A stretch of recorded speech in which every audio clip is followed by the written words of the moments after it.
Good morning, Theresa Walstra, and welcome to Berry's Garden. What an absolute joy to spend time with you. It's been a long time since we spoke. And welcome, of course, to Cynthia, your group of guides as well. I'm so looking forward to this conversation. Would you like to open with a word of prayer, please? Thank you, Berry. Lovely to be here. Of course, let's start with the prayer. Great Spirit, we ask for your protection as we join with the world of spirit. We ask that you would help us to open our minds, to open our hearts, and to open our lives so that the information that we need to hear and absorb will be available to us. And we ask that you would bless what we are doing here. Amen. Amen. So we greet you once again, beloved friend. Yes. Thank you. Thank you, Cynthia. Welcome. It's a joy to speak with you again. Yes, always a pleasure for us to interact with those who understand the path of peace. Thank you. And that's a perfect segue into the conversation that I'd like to have today, because we have a world at the moment that is full of trauma and grief and struggle and chaos. And what is the one message that you would like to give to the world that would bring us some semblance of comfort, reassurance? And we would say to you, change in your world is inevitable, and change is required in your world. And we would remind you that at the time of immense and chaotic change, there are energy shifts taking place which are to your benefit. And it may not seem so when change takes place, because the turmoil and the chaos of change upsets you and unsettles you. And you have a tendency to want to reach a state of balance, a state of comfort. But we would say to you, you do not grow as much when you are in a state of comfort as you do in a state of change. And that often means embracing the chaos and the tumultuous changes in order to step back to a place of peace where you have been expanded. Yes. Thank you. But embracing change obviously means a lot of adaptation as well. And human beings find adaptation very difficult often. So, for instance, we have to adapt our styles of leadership. We have to adapt the way we do things because we need to be more mindful of how we walk on the planet, how we treat the planet. So how do we engage with our communities to bring some kind of unity of purpose in order to embrace that change? Well, we would say perhaps the greatest change that is happening in your world is a shift in energy. And the energy around your world has leveled up, and it has leveled up 8 times since the beginning of last year. Significant levels have been attained as your world and the energy around it has been reformed, reshaped, and energized with new energies. And it means that your world is now open to 8 new levels of energetic information. It does not mean that everyone in your world is open to those 8 new levels of energetic information, because some lag behind, some will take time, some will choose to stay in the energetic level where they were most comfortable. But you know that those who are perhaps more spiritually minded have felt these shifts significantly, and they have often felt them almost as a continuous pain emotionally and sometimes physically. But we would say it is a little bit like growing pains in children. That pain at that emotional and spiritual level means you are reaching higher, you are stretching further, you are expanding. And so it brings new information into your world. how can you use these energetic connections in community? We would say to you, a lot of individuals are finding that they no longer resonate with the people who they used to resonate with before. So we would say, to create progress, you need to create groups within community where the energy level is similar, where you vibrate and resonate in a similar manner. And we would say, if you create community forums that are led by individuals who are resonating together, then the progress for the entire community will be greater. Because you need to understand that it is almost as though rays of energy are being shone onto your earth. And sometimes those rays of energy are too bright. So people step away from them. So you are looking to gather communities where the light is for the leaders just the right brightness for them to see new circumstances and new opportunities, for them to conceive and create of processes which will drive community forward.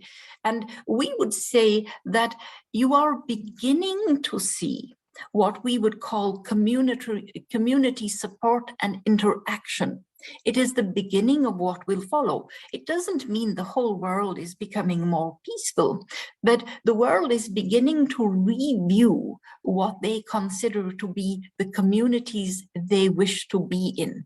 And so individuals are placing themselves in newly demarcated communities. And humankind has a tendency to look for differences rather than similarities. But if you look towards 2 years ago, what was perceived to be the, let us say, groups that were the perhaps communities that were formed, those are beginning to change now. There are different needs, there are different expectations, and that aligns with the new energetic information that becomes available. Can you understand that?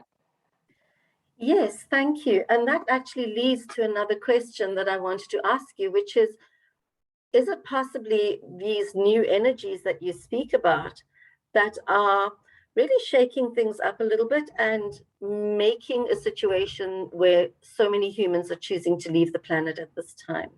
Well, of course, this is all about transformation and transition. And certainly there are more individuals, not only human, animal, plant also. Trees, ancient trees are choosing to revert back to the spirit state, to make that transition to a level that is more comfortable, because they have attained what they need to. They have embraced what they wanted to, and so they are ready to make that transition. So yes, it is a time of immense transition, and it is an auspicious time of transition. So you will hear of many who are choosing to leave, and it is the perfect time, all right? It is a designated time within your earth plane where portals of transition open up more easily. So whereas perhaps 2 years ago, those who simply began to think about the transition and wished that they were going could not actually make that transition. Whereas now there are many aspects of physical weakness that allow for the easier transition, for the physical body to be discarded so that the spirit can continue. So yes, the transition is greater to spirit world, but there are other levels of transition too, yes? Thank you. Would you like to say more about the other levels of transition then? We would say to you, if you look at other levels of transition, there is, if you look at perhaps spiritual teachings around the world, there is new information beginning to come through. And not all that information is easily understood yet, but that is coming through now. New teachings are being spread around the world, and they are being brought to the world energetically. So if you look at teachers, spiritual teachers around the world, they may not be connecting with each other, but the message that they bring is the same. It is consistent, and it indicates the energetic information that is being brought. What is also interesting is that families are recreating themselves in new and different ways. So what you may have considered to be the family group that used to be, well, it had certain expectations of it. Those expectations are shifting. Family groups are no longer what they used to be.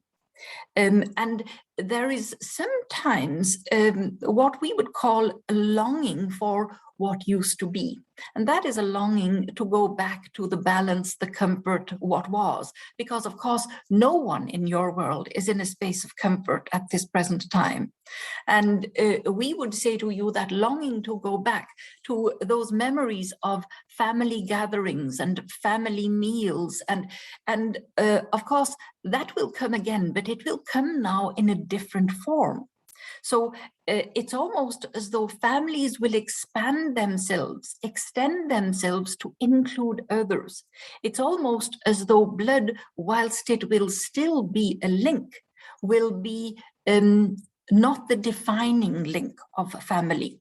You will see that more adoptions take place now, that there are far more extensions of families where you will begin to see that those who are left parentless are drawn into families in a different way. And you will see its effect perhaps in the next 2 to 3 years on what you would call child welfare environments, because those will begin to shift. It will become quite different.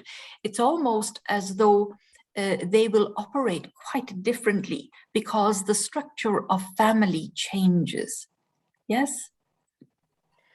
Yes, thank you. That's very enlightening and insightful. When we think about our structures and the conflicts of perspective that we are subject to at the moment, in possibly ways much more than we've ever been subject to before. I'm thinking about things like what to do next, whether to vaccinate or not to vaccinate, those kind of issues that are causing so much division amongst us. Yes, again, what can you tell us?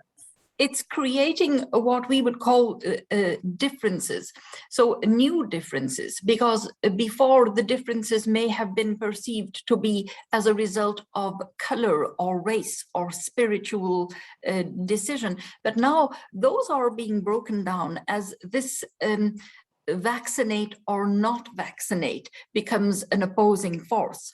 And we would say to you, what is interesting is that it overrides the previous barriers that have been there. So yes, it is creating new barriers, certainly, but it overrides previous barriers. So it is beginning to help people, or the human race as such, recognize that you can create a bridge of community if you choose to, based on what drives you. And what is driving people at the present time, well, of course, it is driven very often by the media, by fear, by the hype that is created in the media. But nonetheless, it is creating new perceptions, yes? That's such an amazing way to look at it. I never thought of it that way. And thank you so much for that. So it's actually really a gift. Yes. The new differences are a gift to overcome the old differences. Yes, it helps. It's amazing. It does help, indeed. Yes. So, and I'm also fascinated by the idea that or by the information that the ideas that are coming through for spiritual teachings are new, are refreshing, and are universal. Yes, they are. And we would say to you, you will see spiritual communities being built now at a very rapid rate once more. There were other times in, let us say, the human existence when spiritual communities keep getting built and then they fall away. And you can see that in some of what you may call your spiritual energy sites, where there have been spiritual communities where you have seen these wonderful buildings and these wonderful properties, as it were, that are now no longer used, but were the site of spiritual communities. And that is happening once again. New spiritual communities are about to be built. Some of them have begun, some of them will begin within the next 3-4 years. But we would say spiritual communities around the world will build again. And just as you have seen the similarities in spiritual communities such as Egypt and South America, where pyramidic structures were built, you will see the same happening now. Structures will be built, formations of spiritual communities will be similar around the world, despite the fact that they are not connecting with each other. You will see the influence of a spiritual message coming through in spiritual communities. Cynthia, thank you. That is for me a really encouraging, it's really encouraging to hear that. And just one last question, because I know that we always run out of time. We've got so much to speak about. But the last question is the role of interfaith work. As you know, that's very, very close to my heart. Yes.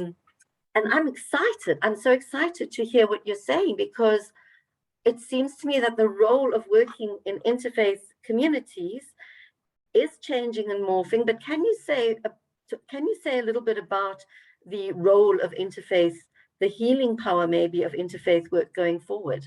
Yes, well, we would say the benefit of the interfaith, let us say, community, is that there are truths to be gained in every one of the faiths, in every one of the belief systems. And imagine if you had a community where people could visit, where 8 or 9 or 10 or more faiths or belief systems were represented.